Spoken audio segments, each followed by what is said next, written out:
भारत माता की, भारत माता की, छत्रपती शिवाजी महाराज की, धर्मवीर छत्रपती संभाजी महाराज की। आज या ठिकाणी आल्यानंतर सर्वात पहिल्यांदा मी भद्रा हनुमान मारुती भगवान यांची या ठिकाणी दर्शन घेतलेलं आहे आणि म्हणून एकदा आपण बजरंग बली की, भद्रा हनुमान की।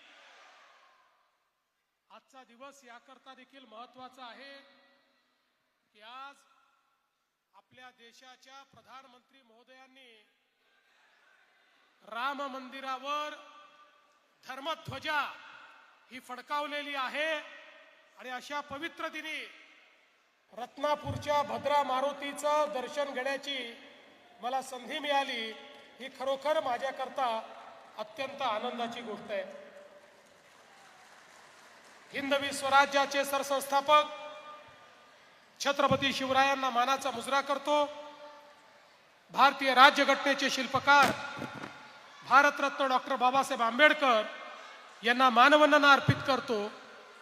आणि आज आपल्या या जाहीर सभेमध्ये मंचावर उपस्थित असलेले मंत्रिमंडळातील आमचे सहकारी श्री अतुल सावेजी, खासदार भागवत कराडजी, या भागाचे अतिशय कार्यक्षम आणि लोकप्रिय आमदार श्री प्रशांत बंबजी, आमदार संजय केणेकरजी, अनुराधाताई चव्हाण, संजय कोडगेजी, संजय खंबायतेजी, सुरेश बनकरजी, इद्रिस मुलतानीजी, किशोर धनायतजी, किशोर शितोळेजी, या ठिकाणी उपस्थित श्री LG आयकवाड, त्याचप्रमाणे श्री अमोल जाधव, श्री रवींद्र चव्हाण, श्री प्रकाश चव्हाण, श्री या ठिकाणी उपस्थित श्री संजय खलाणे, श्री सुरेश दहिगावकर, त्याचप्रमाणे रत्नापूर खुलताबादचे आपले उमेदवार श्री परशुराम बारगळ, गंगापूरचे उमेदवार प्रदीप भैया पाटील, कन्नडचे उमेदवार संतोष कोल्हे, फुलंब्रीचे आपले उमेदवार आणि आपले ज्येष्ठ नेते सुहास शिरसाट आणि वैजापूरचे आपले अनुभवी आणि अतिशय कार्यक्षम असे उमेदवार आणि माजी नगराध्यक्ष श्री दिनेश परदेशी, या ठिकाणी उपस्थित सर्व माझ्या लाडक्या बहिणी आणि उपस्थित सर्व भावांनो, आपल्या सगळ्यांना कल्पना आहे की 2 तारखेला नगरपालिकेच्या निवडणुका होणार आहेत आणि या निवडणुकीच्या निमित्ताने या ठिकाणी आपले आशीर्वाद मागण्याकरता मी उपस्थित झालो आहे। खरं तर या निवडणुकीमध्ये मी आपल्यामध्ये आलो आहे ते कोणावर टीका टिप्पणी करण्याकरता आलो नाही, कोणाची निंदा नालस्ती करण्याकरता देखील आलो नाही। मी आपल्याकडे आलो आहे एक सकारात्मक मत मागण्याकरता। याचं कारण आहे की आज देशामध्ये माननीय नरेंद्र मोदीजींच्या नेतृत्वात एक सरकार काम करते आहे। मोदीजींच्याच नेतृत्वात महाराष्ट्रामध्ये देखील आपलंच सरकार काम करत आहे आणि आता नगरपालिकेमध्ये देखील जर आपलाच अध्यक्ष आणि आपलंच सरकार आलं तर मोदीजींच्या योजना या थेट शहरापर्यंत, गावापर्यंत आणण्याचं काम हे या माध्यमातून आपण करणार आहोत।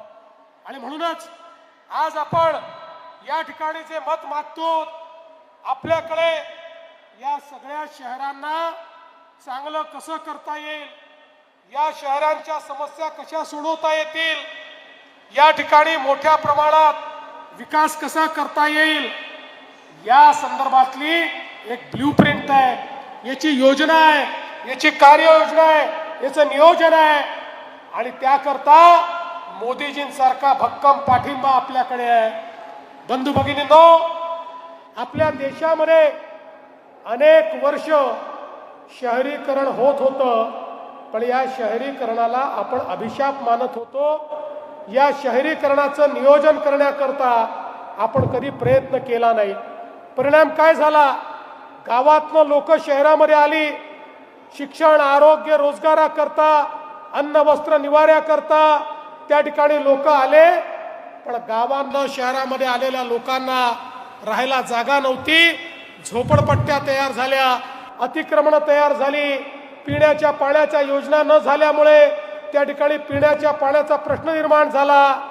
नाल्या झाल्या, गटारीची योजना न झाल्यामुळे घाणीचं साम्राज्य झालं. लोकसंख्या वाढली, परंतु त्या ठिकाणी कुठल्याही परिस्थितीमध्ये कचऱ्याच्या संदर्भातल्या व्यवस्था न झाल्यामुळे मोठ्या प्रमाणात शहरं बकाल झाली. लोकांचं आरोग्य धोक्यात आलं आणि आपण पाहू शकतो की आज शहरांमध्ये एक गलथानपणा आपल्याला पाहायला मिळतो. पण बंधू भगिनींनो, 2014 साली मोदीजींचं सरकार आल्यानंतर मोदीजींनी आपल्याला सांगितलं, शहरीकरण हा अभिशाप नाहीये, शहरीकरण एक संधी आहे. कारण शहरांमध्ये शिक्षण, आरोग्य, रोजगार आहे. शहरांमध्ये अन्न, वस्त्र, निवाऱ्याची संधी आहे. शहरांमध्ये आरोग्याची संधी आहे. शहरांमध्ये देशाचा 65% GDP तयार होतो आणि म्हणून त्या ठिकाणी उद्योगाला संधी आहे. आणि म्हणून अशा प्रकारचे आपले सगळे शहर हे चांगले झाले पाहिजे. आणि देशामध्ये पहिल्यांदा मोदीजींनी शहरांकरता योजना सुरू केली, अटल अमृत सारखी योजना, ज्या योजनेच्या माध्यमातून प्रत्येक शहराला हजारो कोटी रुपये मिळाले पाहिजेत. 1,00,000 कोटी रुपयांपेक्षा जास्त या योजनेच्या अंतर्गत या देशभरामध्ये मोदीजींनी दिले. आपल्या महाराष्ट्राला देखील शहरांमध्ये सांडपाण्याची व्यवस्था झाली पाहिजे, भुयारी गटार योजना झाली पाहिजे, प्रत्येक घरामध्ये पिण्याचं पाणी पोचलं पाहिजे, प्रत्येक रस्ता चांगला झाला पाहिजे, उद्यानं तयार झाली पाहिजेत, वाचनालयं तयार झाली पाहिजेत. या प्रत्येक गोष्टी करता मोदीजींनी मोठ्या प्रमाणात निधी हा उपलब्ध करून दिला आणि शहराचं चित्र आता बदलायला लागलंय. आज आपण पाहतोय शहरांमध्ये मोठ्या प्रमाणात कामं चालली आहेत. आमच्या प्रशांत बंब यांनी तर त्यांच्या मतदारसंघामध्ये इतक्या मोठ्या प्रमाणात या ठिकाणी काम केलं की आज इथली परिस्थिती बदललेली आपल्याला पाहायला मिळते. बंधू भगिनींनो, आज आपण पाहू शकतो की मोदीजींच्या नेतृत्वात मोठ्या प्रमाणात लोकांचं जीवनमान बदलत आहे. लोकांना त्या ठिकाणी चांगल्या सोयी देण्याचा आमचा प्रयत्न आहे. पण हा सगळा प्रयत्न करत असताना आम्ही कितीही पैसे दिले, कितीही निधी दिला, तरी देखील तो निधी प्रामाणिकतेनं खर्च करणारी नगरपालिका असली पाहिजे. जर या ठिकाणी नगरपालिकेमध्ये भारतीय जनता पक्षाची सत्ता आली तर आमचा त्यांच्यावर कंट्रोल असेल. आम्ही त्यांना सांगू शकू, आम्ही तुम्हाला पैसा देतोय, पण हा पारदर्शी प्रामाणिकतेने खर्च करा. ज्यांच्याकरता तुम्ही योजना तयार केली आहे त्यांच्यापर्यंत पोचवा. आपल्या शहराकरता ज्या योजना आहेत त्या योजना योग्य पद्धतीने राबवा आणि शहरातल्या प्रत्येकाच्या जीवनामध्ये एक परिवर्तन घडवा, हे आम्हाला सांगता येईल. आणि म्हणून मी तुम्हाला मत मागण्याकरता या ठिकाणी आलो आहे. आपण बघा, आम्ही केवळ आश्वासनं देणारे लोक नाही आहोत, आम्ही जे सांगतो ते करणारे लोक आहोत. आपल्याला माहिती आहे, आपल्याच आशीर्वादाने मागच्या वर्षी 1 वर्षापूर्वी या महाराष्ट्रामध्ये आपण आम्हाला दणदणीत विजय दिला आणि आपल्या आशीर्वादानं मी महाराष्ट्राचा मुख्यमंत्री बनलो. ज्यावेळेस दणदणीत आशीर्वाद मिळाला, अनेक लोक म्हणायचे आता भाजपच्या इतक्या जागा आल्या, आता भाजप सगळ्या योजना बंद करेल. लोक सांगायचे आता आमच्या लाडक्या बहिणीची योजना ही भाजपवाले बंद करतील. पण त्यांच्या नाकावर टिचून गेले 1 वर्ष ही योजना आम्ही सुरूच ठेवली आहे. आणि माझ्या लाडक्या बहिणींना सांगतो, जोपर्यंत तुमचा देवाभाऊ मुख्यमंत्री आहे, लाडकी बहीण योजना कोणीच बंद करू शकत नाही. आम्हाला तर केवळ लाडकी बहीण योजना चालवून थांबायचं नाहीये, आमच्या सगळ्या लाडक्या बहिणींना लखपती दीदी आम्हाला करायचं आहे. त्यांच्या हाताला काम द्यायचं आहे आणि त्यांना लखपती दीदी करून त्यांच्या माध्यमातून आम्हाला विकास घडवायचा आहे. कारण मोदीजी सांगतात की ज्यावेळी एक महिला त्या ठिकाणी रोजगार कमावते त्यावेळी पूर्ण परिवाराचं ती कल्याण करते. पुरुष पैसा कमावतात तर अनेक वेळा आपला पैसा गमावतात देखील, पण आमच्या महिला मात्र कमावलेला एक एक पैसा हा परिवाराच्या कल्याणाकरता त्या ठिकाणी लावतात. आणि म्हणून या सगळ्या योजना आम्ही सांगितलं होतं. आम्ही त्या ठिकाणी शेतकऱ्यांना मोफत विजेची योजना आणली होती. लोक म्हणायची योजना बंद होईल, पण ती योजना देखील आम्ही बंद केली नाही. पुढचे 5 वर्ष शेतकऱ्यांना आम्ही मोफत वीज देणार, ती योजना बंद करणार नाही. आणि एवढंच नाही तर पुढच्या वर्षी आमचं सोलरचं काम पूर्ण झाल्यानंतर शेतकऱ्यांना 24 तास मोफत वीज आम्ही देणार आणि शेतकऱ्यांचं कल्याण हे या ठिकाणी आम्ही करणार. आज आपण पाहू शकतो या मराठवाड्यामध्ये दुष्काळ आपल्याला 5वीला पुजला आहे.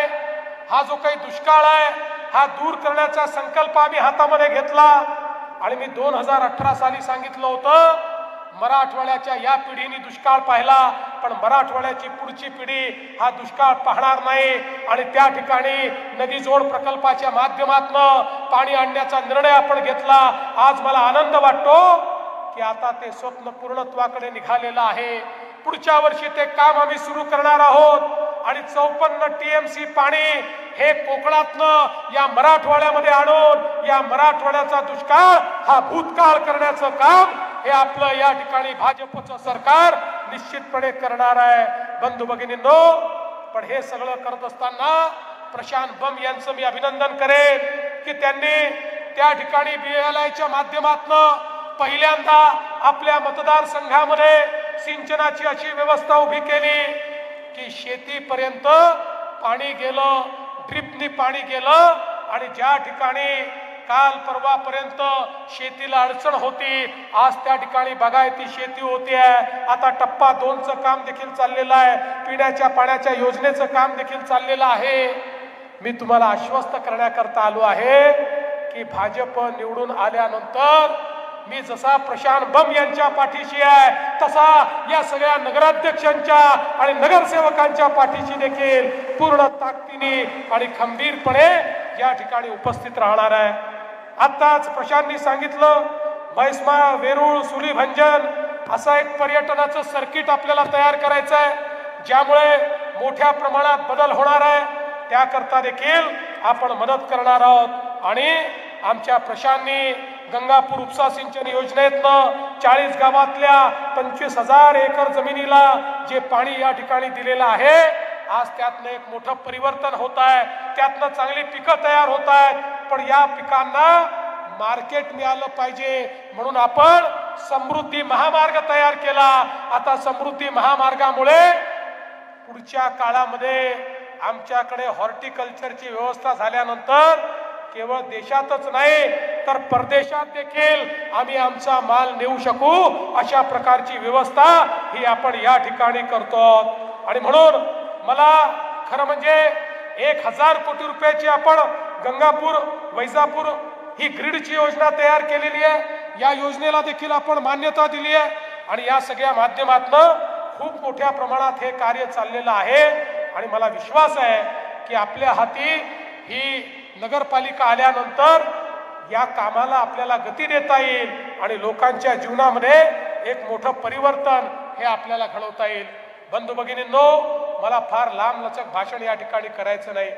मी तर केवळ एवढंच सांगण्याकरता आलो आहे, 2 तारखेला आमची जबाबदारी तुम्ही घ्या. म्हणजे 2 तारखेला कमळाची जबाबदारी तुमची आणि 2 तारखेनंतर 5 वर्ष तुमची जबाबदारी आमची हे सांगण्याकरता आज खरं म्हणजे मी या ठिकाणी आलेलो आहे. पुढचे 5 वर्षामध्ये या भागामध्ये पूर्ण परिवर्तन करून आपण दाखवू आणि एक मोठं काम हे आपल्याला पाहायला मिळेल.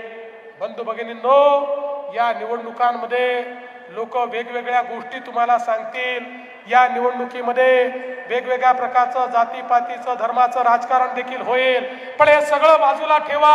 एवढंच लक्षात ठेवा, आपला विकास कोण करू शकतो, कोणी आजपर्यंत आपला विकास केलाय, या महाराष्ट्राला पुढे कोण नेऊ शकतो, कोणाच्या हातामध्ये या महाराष्ट्राची किल्ली आहे, कोणाच्या हातामध्ये या महाराष्ट्राला पुढे नेण्याची ताकद आहे. आणि हे जर आपण बघितलं तर आपली भाजपची महायुती आणि आपलं कमळ हेच आपल्याला पुढे नेऊ शकतं. आणि म्हणून 2 तारखेला आपण कमळाचं बटन दाबा एवढीच विनंती करतो आणि माझं बोलणं संपवतो. धन्यवाद.